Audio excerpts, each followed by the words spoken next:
go straight into questions. Anyone? Please raise your hand. Mike. Andy, how do you feel, and how did you see that match go? Where did it get away from you? Yeah, obviously disappointed. Well, not much went right, to be honest. From the beginning, I had maybe a small chance in the middle of the first set, but yeah, it was poor performance, and yeah, it was like very, very flat. It was an amazing crowd out there that were like, like I felt like they were, trying to pick me up and support and get behind me, and usually I would always engage the crowd and get them going and bring some energy into the match, and it was really just flat performance, and I don't know exactly why that was the case, because I've been feeling good going in. I played pretty well in Brisbane and practiced really well the last 10 days or so, don't know. You mentioned on Friday about trying to be kinder to yourself and maybe sort of how you are on the court. I wondered if you're looking to be calmer, can that be a difficult balance, and can it sometimes lead to being flat because you want to be controlled and then you end up being too controlled?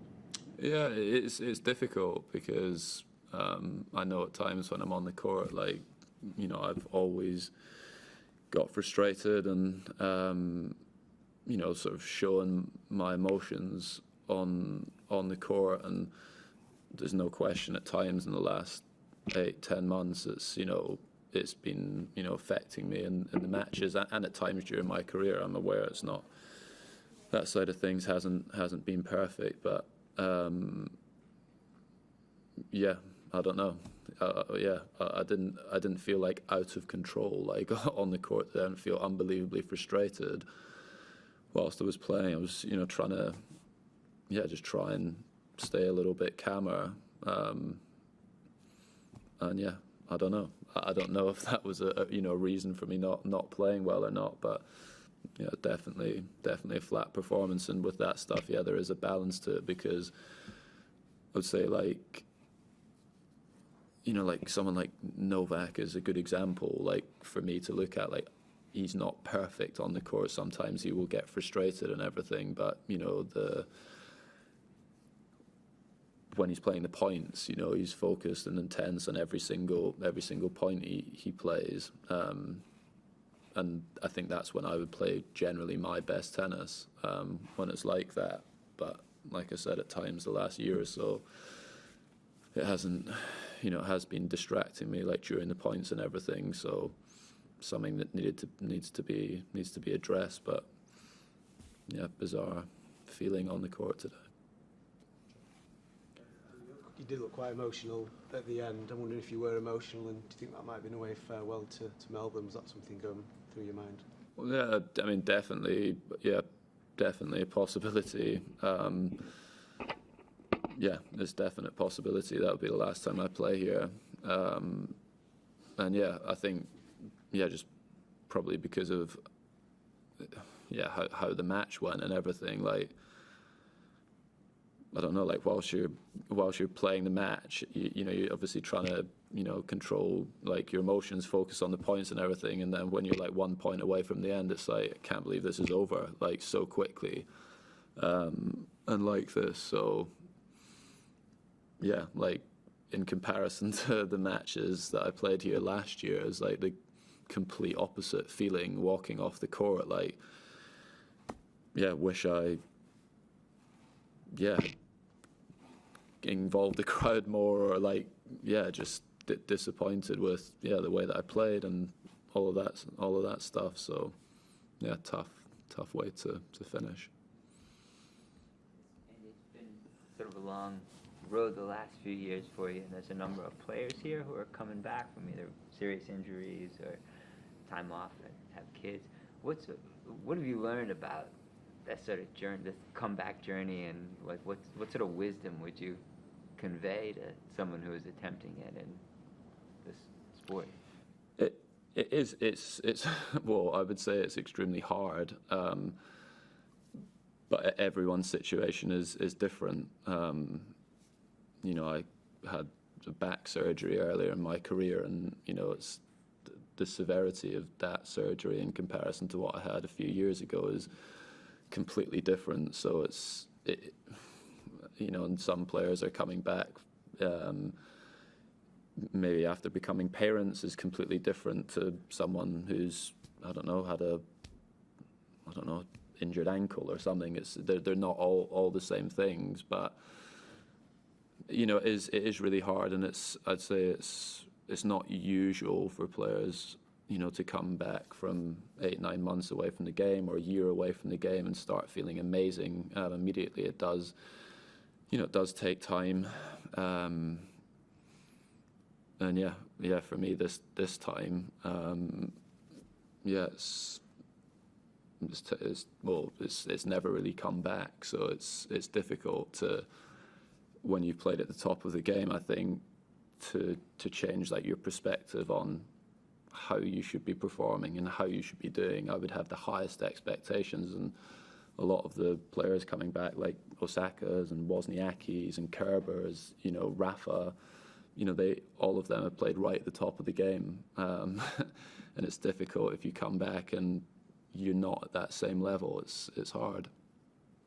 Good. Andy, obviously recent results haven't been what you wanted. Do you feel like the tennis you want to play, the tennis that will give you the results you want, is still in there somewhere? If I play like today, absolutely not. No, I won't win many matches playing that way, and practice is not the same thing. I'm totally aware of that, but I also know like what good tennis is. Like I've played well before, and I know like in the last week, 10 days, how well I was playing against the best players in the world. That's why it's so frustrating that on the match court it's not there. I mean, I've been telling myself that at some stage it will, but it's obviously when you have performances like today, or a batch of results over a period of time like I have done, it's tough to keep believing in that.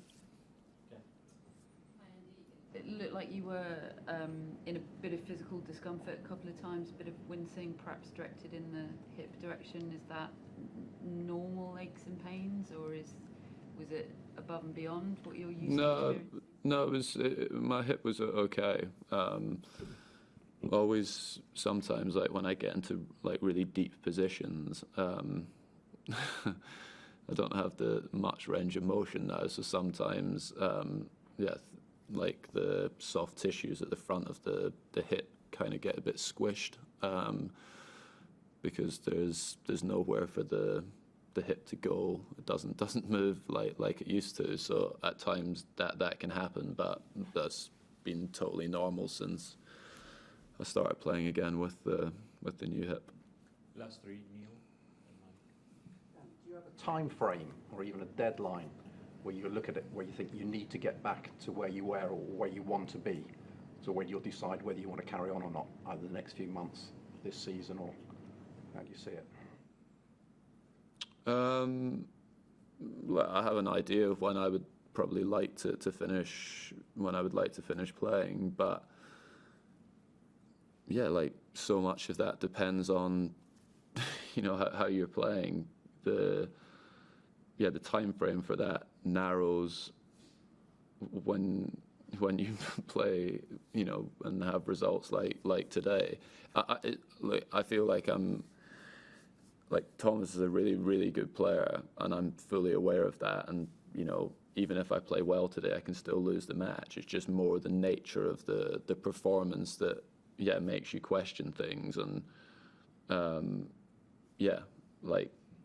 I haven't gained in belief from today's match. That's at some stage, I'm gonna start playing really well again, or winning tournaments, or getting to the latter stages of major events. last year was a slightly different story. I, you know, physically held up really well against two, you know, really good players, and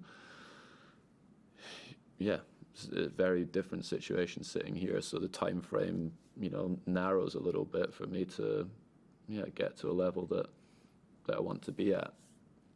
Just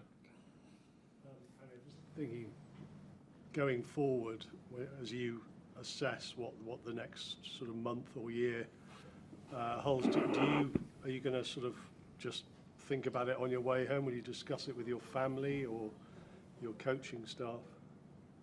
I've spoken to them about it. I've spoken to my family about it. I've spoken to my team about it. They're, well, yeah, they're very aware of how I feel about things, and you know, where I would like to, you know, finish playing, and when that would be. I haven't made any definite decisions on that, but yeah, it's obviously something that I need to, yeah, need to think about, and see exactly when that is. But I have spoken to my team about it. I've spoken to my family about it multiple times. It's not like it hasn't been something that's been on my mind. Simon, you got one? Being covered here. Cool, thank you. Thanks. Excuse me? Sorry. Yeah. Thank you. As so often when you play, you can really sense that you have the crowd behind you, and they are really cheering for you, and they are get this massive support. And I was wondering, how does that make you feel in general, and maybe in particular on a tough day like this one? Yeah, I think that's probably the thing that, like today, I'm most disappointed about, just in terms of how I was probably on the court. Like, yeah, like the support that, you know, the crowds here over the years have given me has been unbelievable, and particularly like the last few years, it's been great. And obviously, yeah, today, yeah, they all showed up again and gave me brilliant support, and yeah, I didn't give enough. I felt like I didn't give enough back, and I'm disappointed with that, because yeah, they have helped me a lot over the years in matches here, and were definitely there to try and do that again for me today, and I didn't use the crowd and their support to my advantage like I should have done. I'm disappointed with that. Wide World of Sports is your home of the Australian Open. With highlights of every match of the AO, the on-court interviews, and every day with the morning serve, you'll be ahead of the game. So click that subscribe button so you don't miss a thing this Australian Open.